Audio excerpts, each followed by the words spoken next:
Bible prophecy is active and unfolding daily. Zechariah 12, Isaiah 17, Psalm 83, Ezekiel 38. Here is what the LameStream Media is not telling you. Shalom, my friends. Welcome to this week's newscast. Oh man, this week's newscast is different, my friends. In fact, it seems to me that over just the past couple of weeks, and you'll certainly, I believe, agree with me after you look at what's going on this week, or what I have to say this week, what I have to tell you about. The picture in the Middle East has completely changed. It seems to me that since I started the news 3 years ago, a little bit more, it's been kind of a similar picture the whole time. And just these past couple of weeks, there's just like a whole new cast. A whole new color has been cast over the whole thing. There's just a very strong upsurge in concerns, aside from some other things, with what Iran has been doing. From the Middle East Institute, Iran and its allies are sending reinforcements near a de-conflict zone in southeastern Syria to pressure the U.S. military into withdrawing from a strategic garrison near the Al-Tanf border crossing. Now, both Tehran and Damascus see the presence of the United States troops training rebel forces in Al-Tanf, as well as in northeastern Syria, as a serious threat. And Iran also views the expulsion of the U.S. military from the strategic border crossing between Syria, Iraq, and Jordan as a prerequisite to securing a sustainable supply line to Syria and Lebanon, as well as to establishing a new battlefront against Israel in southern Syria. From the times of Israel, the disappearance of ISIS from wide swaths of Syria, together with the superpowers' lack of interest in removing Syrian President Assad from power, are paving the way for an Iranian takeover of these territories. At the same time, massive numbers of Hezbollah troops loyal to Iran have entrenched themselves in southern Lebanon, and Israel will not abide the presence of Shiite forces on the border, be they Hezbollah or other Iran-backed militias. Jerusalem has warned against Iranian efforts to set up missile production facilities in Lebanon, while Tehran is investing enormous resources in order to transform Syria into an Iranian province with thousands of Shiites in Tehran's pay who are deployed throughout Syria. The Russians are really the only ones who can make a difference, but they have no intention of doing so. For Russia, the presence of thousands of Shiites will shore up Assad's regime. Iran's massive investments are likely an outgrowth of increased financial stability thanks to the Iran nuclear deal. What a deal. Iran's Revolutionary Guards have seen a 40% bump in their budget compared to last year, and without sanctions relief, could Tehran have even dreamed of building a new Persian empire stretching from Yemen to Lebanon? Note, the U.S. and Israel are echad. They are one when it comes to opposing any Iranian military presence in Syria, and an Iranian presence in Syria with new and very strong signs of plans for seriously surrounding Israel is exactly what is growing at a very surprising pace, my friends. Then from Israel Hayom. Israel is currently facing ISIS in two sectors, the Sinai Peninsula and the Golan Heights. The security fence in the southern part of the Golan Heights does not overlap with the border. For operational and topographical reasons, there are small enclaves between the border and the security fence stretching up to 2 kilometers deep in some areas, and the IDF engages in dozens of nightly operations in these areas, some on the fence and some beyond it, with the sole purpose of preventing ISIS operatives in Syria from striking Israel. ISIS now has 1,000 operatives in the Syrian Golan Heights, equipped with light artillery, mortars, explosive charges, and anti-tank and anti-aircraft missiles. And in the past 7 months alone, ISIS has doubled the area under its control and is now lording it over some 100,000 residents. Wow. Now from Bloomberg, in June, Google announced that it would begin isolating YouTube videos that were not directly in violation of its standards, but contained, quote, controversial, religious, or supremacist content, close quote.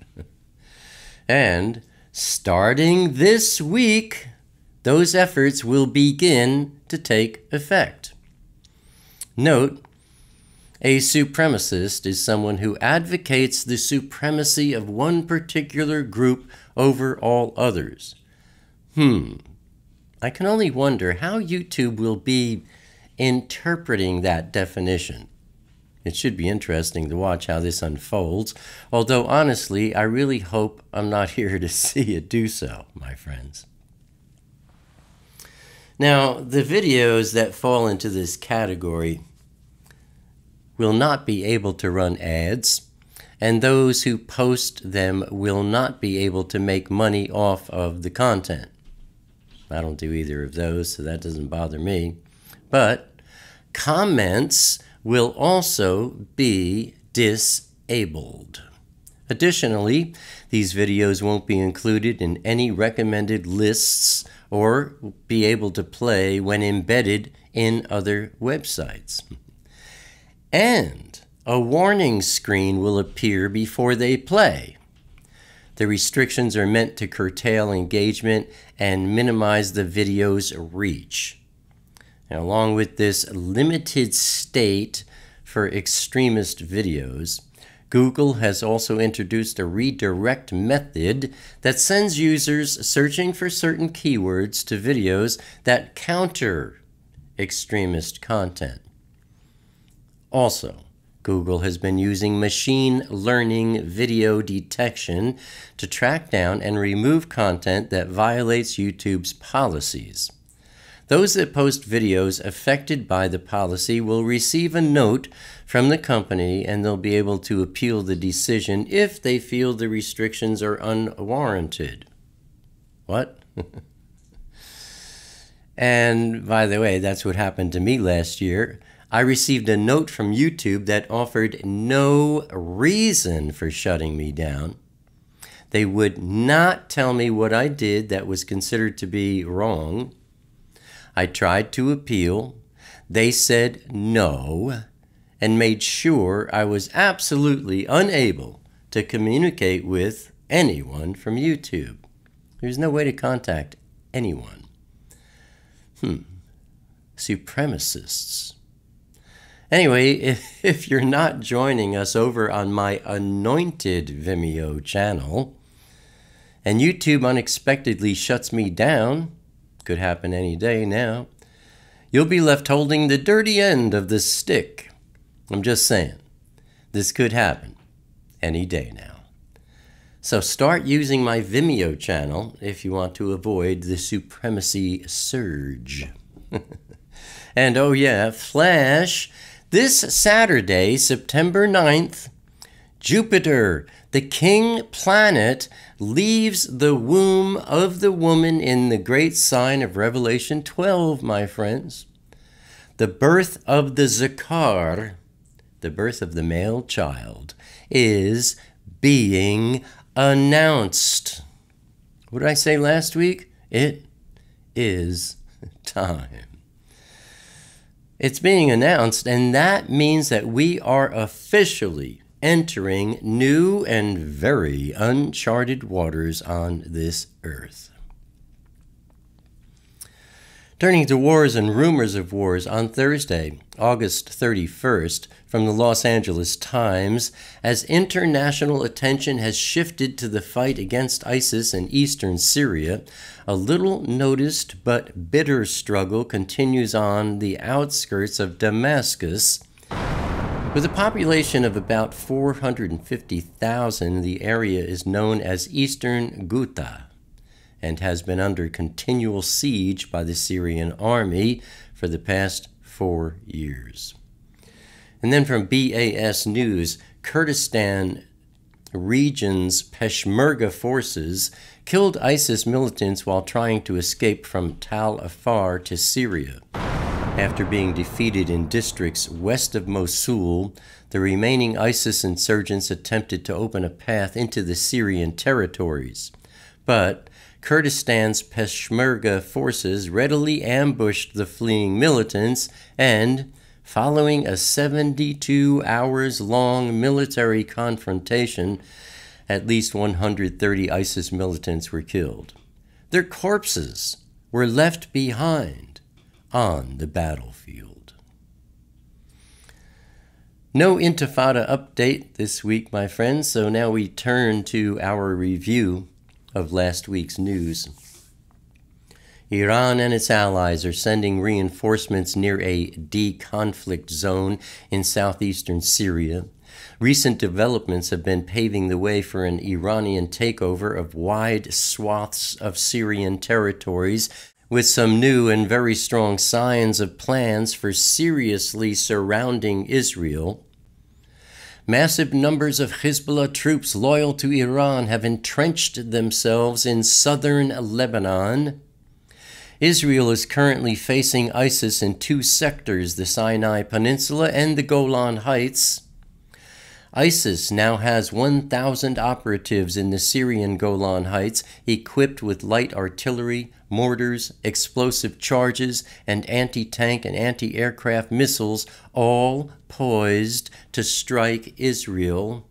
And the birth of the Zakar, the birth of the male child, is being announced this Saturday.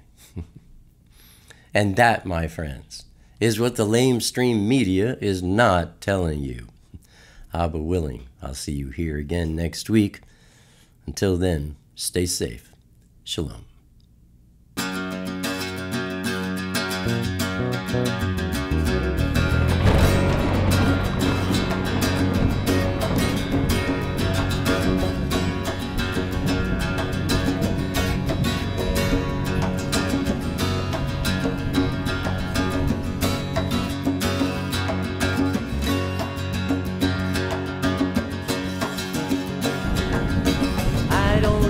Crowded rooms, I need more space than I consume.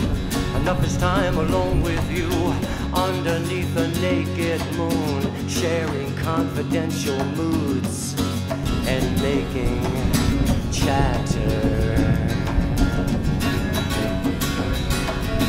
Mockingbird nocturnal sings notations of eternal things, entering the quantum breeze, flying not for want of wings. He lights his gaze on you and me, simply because we matter.